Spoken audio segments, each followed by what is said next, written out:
What's the best food to eat after cycling? This video is going to be a recipe for a fantastic winter warmer that is incredibly tasty, very easy to make, has a great blend of protein and carbs, and is even suitable for those whose diet is plant-based. We make cycling videos on this channel, adventure cycling routes on and off-road.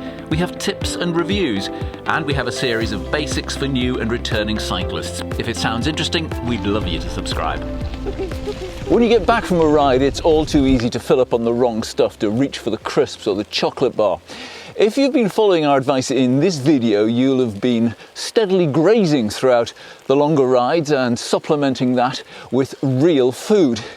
So when you get back, unless you've done a really hard session or you haven't been eating, then it's highly unlikely you are going to need a massive plate of pasta. You're not going to need to stuff your face with carbohydrates. So we are going to try to do an occasional series of post-ride meals. This first one is called a tomato and coconut cassoulet, which sounds posh, but it is incredibly easy to make, very tasty. It's actually good enough for a dinner party whenever we're allowed to have those again, and I suspect it will impress your partner. So spend 20 minutes preparing this before you go out for your bike ride, and then when you get back, stick it in the oven and it'll be done and ready to eat before you have had a chance to wash your bike and have a shower. This is how you do it. Ingredients for 2 hungry people: 3 leeks, 3 garlic cloves, cherry tomatoes, chili flakes or a de-seeded red chili, chopped tomatoes, haricot beans or cannellini, fresh basil, some hefty wholemeal bread, stale is fine, better actually, and I've got creamed coconut. What's that? Well, the recipe is from Anna Jones's superb book, and in it she uses coconut milk, but just a couple of spoonfuls, so that could be a waste. Creamed is a solid block of coconut which keeps better for longer. If you're not vegan, a little yogurt is handy, and I forgot to put the ginger in the opening shot. So, here goes. Trim and chop the leeks, peel and chop the garlic, peel and chop some ginger, and do the same with the red chili. I didn't have one. Fry them all gently for 10 minutes to soften the leeks without colouring. I've added chili flakes. Meanwhile, chop the wee tomatoes across their equators rather than pole to pole. You can see what I mean. Chop the basil too. Chop some of the coconut off the block. And finally chop the bread into thumb-sized chunks. Open the tins and strain the beans, leaving them to drip into the old can. Tinned tomatoes go into the pan along with the beans and coconut.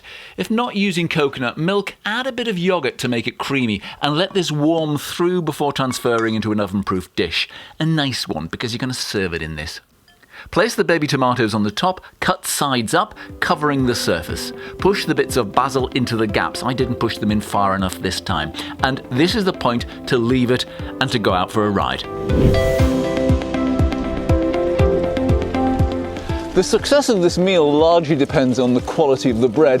That white cotton wool fluff is exactly wrong. You need something with a bit of heft, something perhaps stale. Stale is good in this case, but I've left it to one side so it doesn't go soggy, and I'll deal with that when I get back from my ride.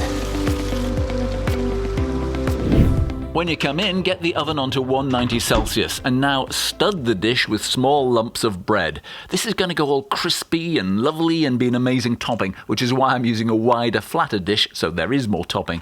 Drizzle the whole thing with olive oil. I'm being too parsimonious here, use plenty. It goes in the oven 30 minutes while you clean your bike and have a shower. It comes out looking like this, all bubbling and excellent. Carbs, protein and an excellent recovery meal. I don't stick to a plant-based diet, but I find that this meal really does work for me. I'll probably add some veg. I'll chop up a few florets of broccoli and stick them in the microwave for a minute just to go with it. If you're absolutely convinced you need some animal protein, then grab a salmon steak or a chicken breast and rub it with some oil and put that in the oven for 20 minutes while the main dish is cooking. I can't give you chapter and verse on the protein, carb and good fats from the coconut mix, but then unless you've had a nutritionist work out your exact requirements, we're all different. So you need to experiment and find out what works for you, and this works for me as a good recovery meal. So if you found this helpful, a thumbs up from you would be very helpful for me. And let us know in the comments whether or not you'd like to see a few more recipes, because both Sean and I, well, we're both into our food. And if you found it helpful, as I say, thumbs up would be great, and we'll see you next time.